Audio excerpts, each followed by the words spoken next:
Welcome sa ating lingguhang debosyon, panalangin at pagsasama-sama.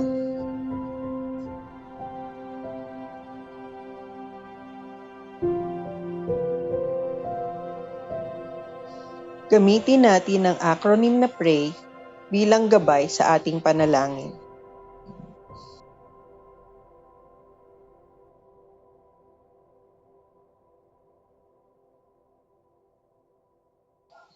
Tayo ay maglaan ng sandali upang parangalan at purihin ang Diyos para sa kanyang mga kamangha-manghang mga gawa.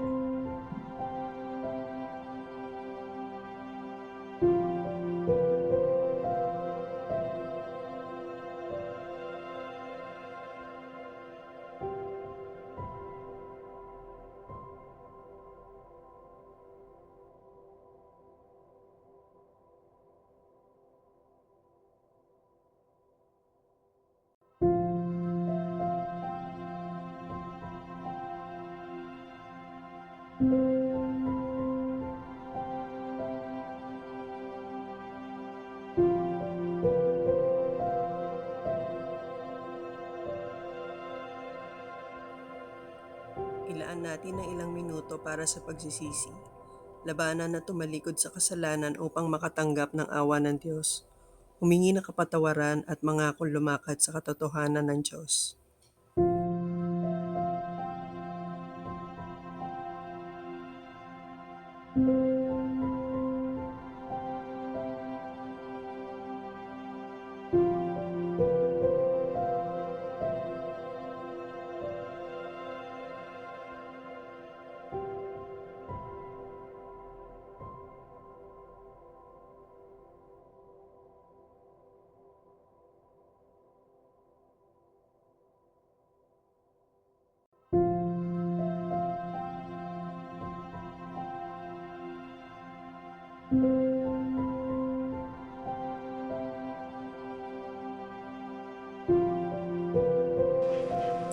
Ilaan natin na ilang minuto upang lumapit tayo sa Diyos.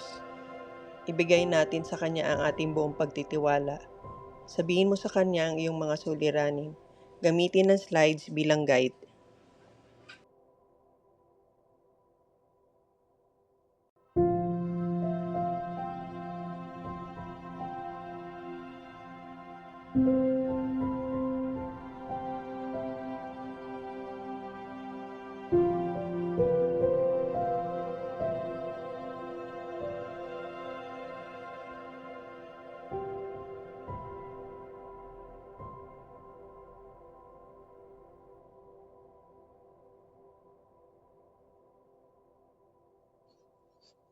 Tandaan, ang mga kabiguan ay hindi ang katapusan.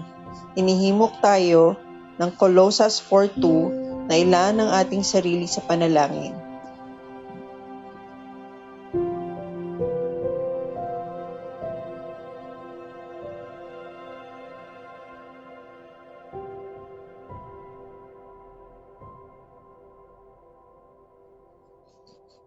Ipanalangin natin ang ating CCF Church.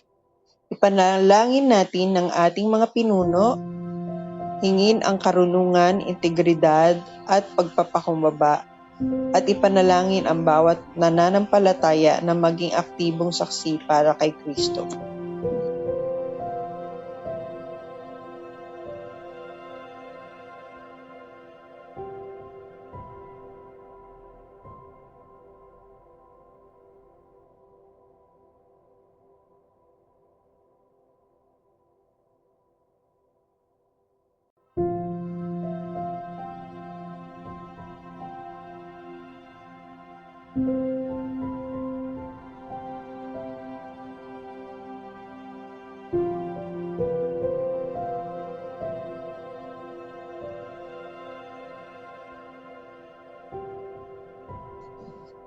Ilaan ng ilang minuto upang ipanalangin ang buong mundo.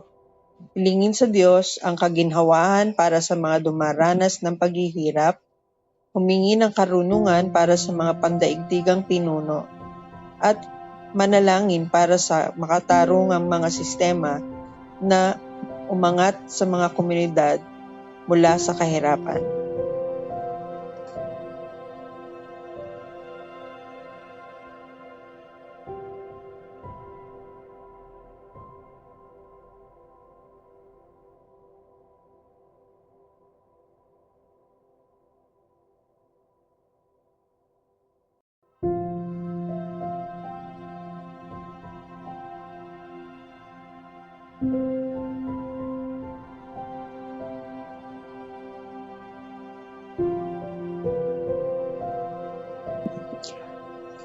Ngayon naman ay itaas natin sa panalangin ang ating bansang Pilipinas. Hilingin natin ang integridad sa pamumuno at nagabayan ng Diyos ang bawat sangay ng pamahalaan.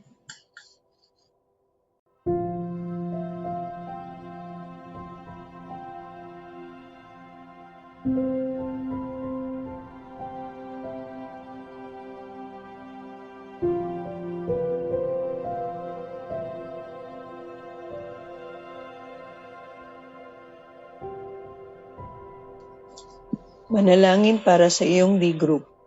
Magpasalamat para sa komunidad na ito. Hilingin ang mga pusong bukas na sumusunod sa salita ng Diyos at humingi ng karunungan at tapang para sa iyong mga leader.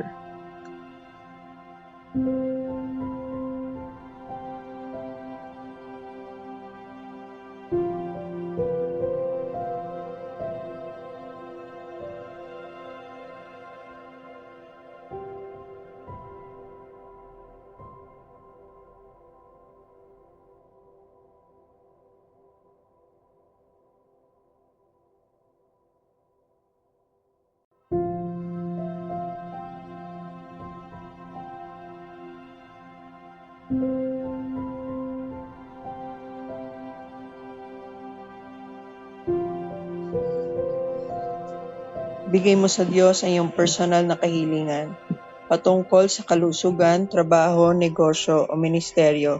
Magtiwala kang kasama mo siya sa bawat panahon.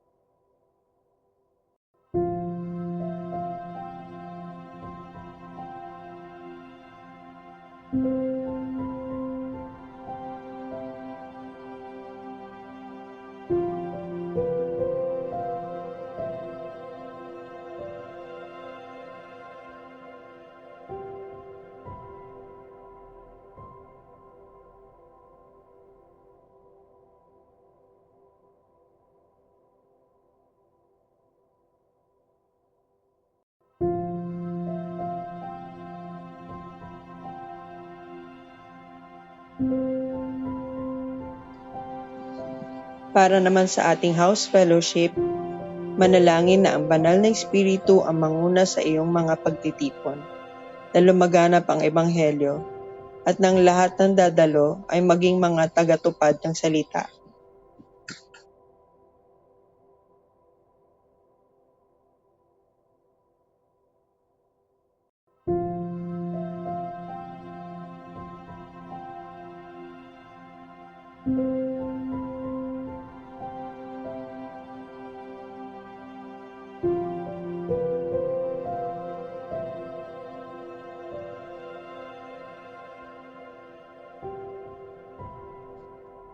Ipanalangin natin ang ating mga kaibigan at pamilya.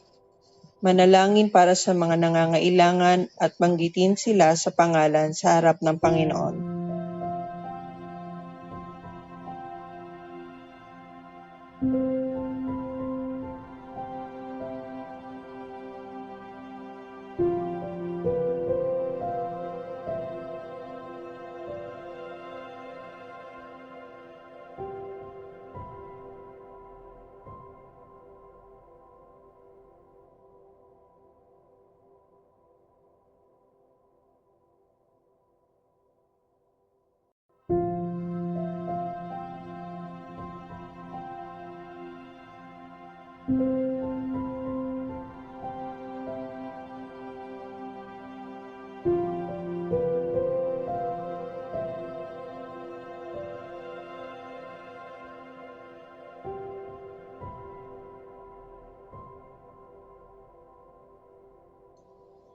Alalahanin natin ang pangako ng Juan 14:27. Kapayapaan ang iniiwan ko sa inyo. Ang aking kapayapaan ay binibigay ko sa inyo. Huwag mabagabag ang iyong mga puso.